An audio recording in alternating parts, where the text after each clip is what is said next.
So the box truck died, my work truck. I was getting ready to make a left in at an intersection, and I burped the engine.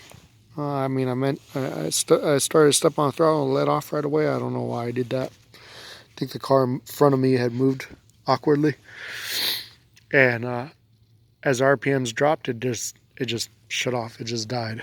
So I tried to start it right away. Started directing traffic, and it wouldn't start. So I don't know. This may be a hot no start symptom, but I'm not gonna let it cool down. I'm turn on the laptop real quick and see what's going on.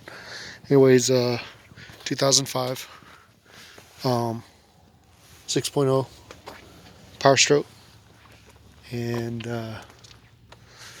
we'll start diagnosing it, see what's going on, and put a little work into it. So anyways, thank you for looking.